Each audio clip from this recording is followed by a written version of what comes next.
Staying up all night binging a series is a rite of passage for any true anime fan. There's nothing that quite compares to the feeling of being so enthralled by an anime that you gaslight yourself into thinking you only need 5 hours of sleep that night. I love being able to watch a completed series at my own pace and to not be tied down by a release schedule. So, why did I title this video Batch Releases Ruin Anime, instead of Batch Releases are a gift from the heavens and we should all be worshipping at the altar of Netflix? My opinion on batch releases has definitely shifted over time. I used to see it as the optimal experience for the viewer, as they could decide for themselves how to watch a series, and I get pissed off whenever I had to wait for new episodes every week. But over time, I started to appreciate the advantages of weekly anime more and more, to the point where I now get pissed off when a series is batch released. This shift probably occurred once I started getting more into actually following seasonal anime, instead of just trying to get through all of the classic shows. But what really confirmed my dislike for batch releases was two shows that came out recently, Arcane and Beastars. Both Arcane and especially Beastars are series that I've really been looking forward to. Season 2 of Beastars finished way back in 2021, and it feels like I've been waiting forever to see where the story is going. I even avoided reading the manga all of this time, because I thought the adaptation was so good that I wanted to experience the anime first. So imagine my surprise when I found out that last month, a new season had dropped seemingly out of nowhere. I was excited to finally continue the story and see what was happening to Legoshi and everyone. But shortly after, I realized that it was not in fact coming out weekly, and had instead been released all at once. I have not watched the new season of Beastars, and it's not like I've lost interest in the series or anything. I still very much intend to watch it eventually. It's just that after seeing all of the episodes already being released, it's like I now have to find a dedicated free day to watch them all, rather than just finding 20 minutes a week to watch one episode. Arcane is the same deal. I haven't watched any of Season 2, despite the fact that I really enjoyed Season 1, because I just can't be fucked to sit and watch the whole thing at once. I know it's possible to just watch the episodes sporadically and not give in to my inner binge demon, but let's be realistic here. If you give an addict 3 months supply of smack at once, they're not gonna ration it out. If it's all available and it's a good enough series, then you're gonna want to keep watching it. That's why I've put off watching both of these until I could find a good chunk of free time. I may be in the minority here. I'm sure there's lots of people that are more than happy to make time to watch an entire season, or they just aren't degenerates and have the self-control to watch an episode once a week without being forced to. But then that makes me question, why has there been so little hype around the new season of Beastars? I swear that when Season 2 was airing, Beastars was a big deal in the anime community. But with this new season, you'd barely even know that it's been released. I'm not seeing any videos from big channels like Gigguk or Kadu talking about the show, and I'm not really seeing any discussion online about it. To be fair, Arcane does have a lot of hype around it, but unlike Beastars, Arcane has been getting batch releases since the beginning, so it's not like it's been a change for the audience. Also, it's a fucking League of Legends anime. They could release that exclusively on the Xbox 360 store and people would still be watching it. But anyway, my wider point here is that I think batch releases are killing the hype for new anime, and weekly releases help to keep the audience engaged.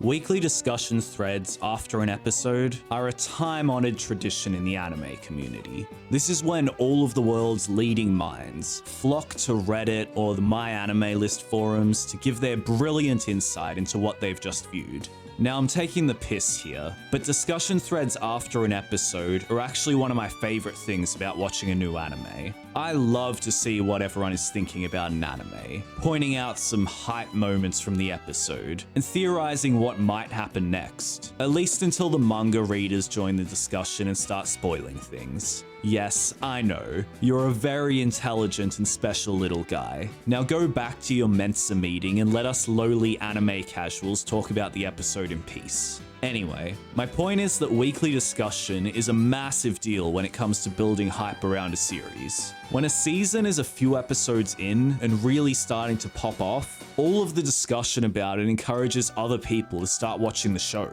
I mean, fuck, back when Attack on Titan was airing, it was like you couldn't go 5 minutes online without someone talking about it. I legit had non-weeb, normie friends asking me if they should watch Attack on Titan 4 seasons into the fucking show, because there was so much discussion and anticipation online after every episode. When an entire season releases as a batch, you don't get that huge momentum for each episode. You don't get Demon Slayer episode 19 breaking Twitter, and you don't get Bocce the Rock becoming hugely popular because of meme culture. A batch release just puts the season out there and then lets people move on to the next thing without it ever really having its time in the sun.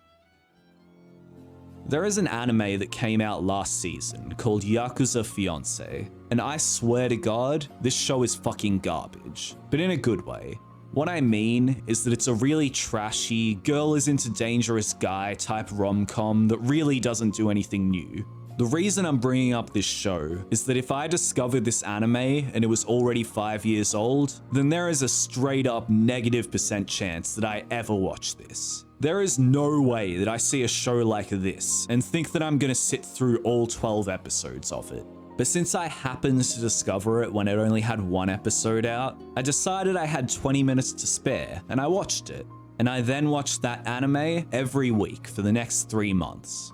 What I'm getting at here is that it feels like way less of a commitment to watch 1 episode weekly, rather than to start a series that's already been finished. When you release weekly, you're only competing against other seasonal anime. But when you batch release, you're competing against every other anime in existence. If all 12 episodes of Yakuza Fiancé had released at once, there is no world where I decide to watch it over a show like Trigun. But Yakuza Fiancé was far more palatable, as a weekly release that I just had to make 20 minutes of time for. And that is why I have seen this trashy romance anime, but have not seen a classic like Trigun. And the same goes for Beastars now. It's not just competing against other anime in the season, it's competing against every anime that's ever been made. So every time I think about watching Beastars, I have to think about if I would rather watch that than literally any other anime I've been planning to watch over the years.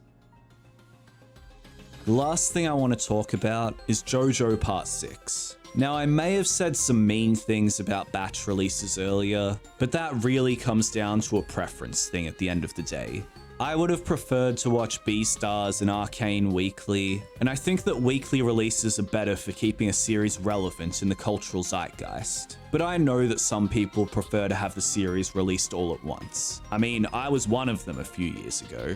But I don't think there is a single person on this planet that enjoyed the clusterfuck of a release that was JoJo Part 6. The way this show was handled was genuinely confusing, to the point where I can't wrap my head around what they were trying to do. I'm not going to go into the full details of it, but basically, it was released in 3 batches, with almost a year break between the first 2. To this day, I still think this stupid release killed the popularity of Part 6. Part 6 didn't seem as culturally relevant as Part 5 before it. And the most common opinion I've seen floating around about JoJo is that Part 6 was weaker than the earlier parts. I think this view is very much influenced by the release schedule, because it isn't really as prevalent with manga readers. Part 6 just got the worst of both worlds, where it had batch releases, so there was no weekly discussion building hype for the series, but it also had massive gaps between episodes, so people couldn't even watch it all at once if they wanted to. I'm truly baffled as to why they didn't just release it all as one batch if that was the direction they wanted to go. Or better yet, release it weekly like every part before it. But I don't know. Hopefully Part 7 doesn't get screwed over as much as this one. So, that's my ramblings about batch releases and weekly episodes. I know this is kind of an old issue, and the Netflix model really isn't that common in anime, but I guess I just wanted to rant because of Beastars and Arcane coming out recently.